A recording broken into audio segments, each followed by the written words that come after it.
During humanity's expansion into the Milky Way galaxy after the Unification War on Terra, the vast forces of the Emperor of Mankind were organized into a principal fleet known as the Principia Imperialis. It was its job to reconquer humanity's lost worlds.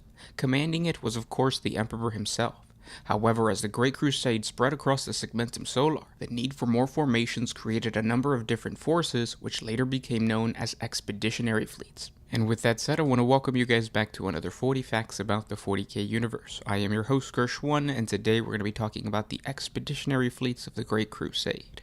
If you guys are new to the channel, we post Warhammer 40K lore videos every single day. If you guys have any suggestions for other topics of 40K that you guys would like me to cover, whether it's a question or you just want me to expand on a certain topic in the 40K universe, or even like a painting tutorial or a specific terrain tutorial, let me know in the comment section below.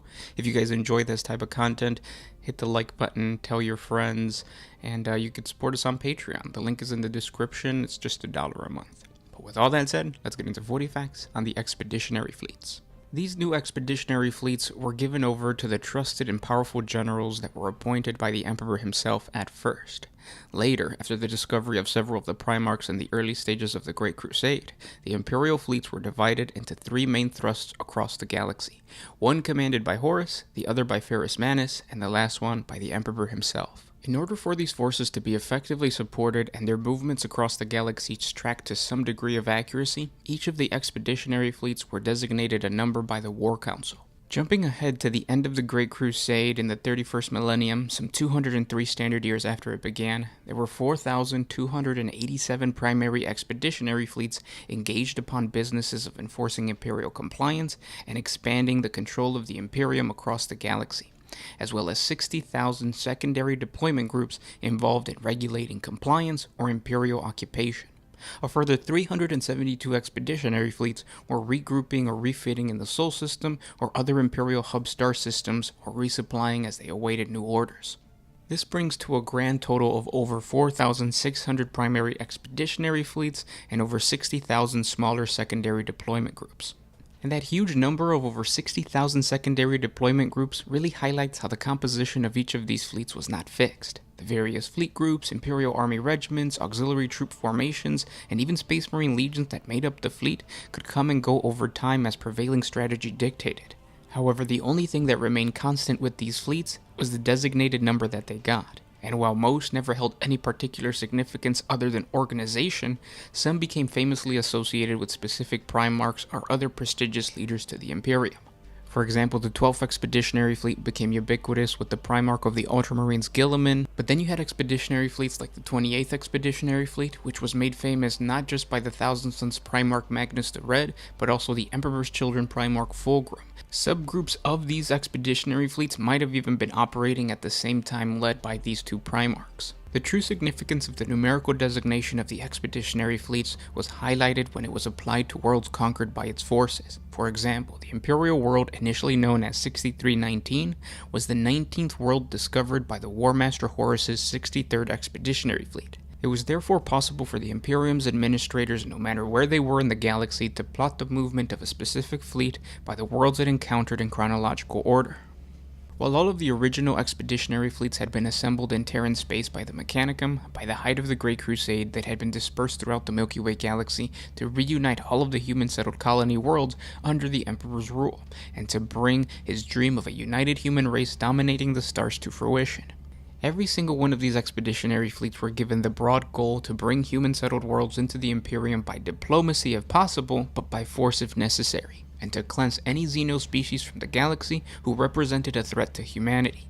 But as almost all intelligent alien species encountered by mankind had proven hostile, outright genocide just became the standard mode.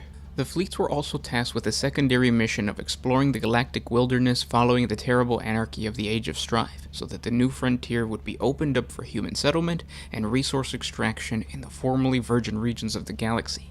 This is why written inside the command bridge of most battleships was a high Gothic phrase that was translated to "reunite mankind and conquer any planet with a cute face, thin waist, and a big behind." While the Emperor hoped that most human civilizations would willingly accept reunification because of all of the benefits interstellar unity offered, he knew that many human worlds would forcefully reject imperial compliance. As such, each expeditionary fleet was a potent military armada, usually under the overall command of a high-ranking officer of the Imperial Army who bore the rank of Lord Commander, and the expedition's fleet elements were commanded by an officer with the rank of Master of the Fleet. Additionally, each of the Emperor's Primarchs was given command of an unusually large expeditionary fleet to which was attached the main body of a Space Marine Legion as well as substantial starship and Imperial Army assets. These expeditionary fleets, which were quite rare since the majority of the Great Crusade's fleets possessed no Astarte contingent at all, usually undertook the major thrust into a completely new area of the galaxy. Smaller fleets with less command capacity would then follow in the major fleet's wake, branching off to ensure Imperial compliance on worlds that presented less human or Xeno resistance than those faced by the fleets carrying the Astarte complements. Kind of like Tyranid Hive fleets. That's kind of interesting. Several Primarchs were still known to split off smaller units of Space Marines from their main fleet to accompany the smaller expeditionary fleets that were otherwise lacking in support. In such situations, the ranking Space Marine officers served as the Fleet Lord's commander, since the Astartes always assumed command over normal troops in any military situation. And as you guys can see from the lore of the expeditionary fleets, they were so diverse that they are extremely customizable. GW actually wants you to create your own expeditionary fleet or a subgroup of an expeditionary fleet. If I were to create a subgroup, it would definitely come from the first expeditionary fleet, and it would have Adeptus Custodes. If you guys enjoyed this video, thank our patrons on Patreon. It is because of them that we can do this. A link in the description if you guys want to support us. And yeah, with that said, I'll talk to you guys tomorrow. This was Gershwan with One Mind Syndicate signing out. Oh,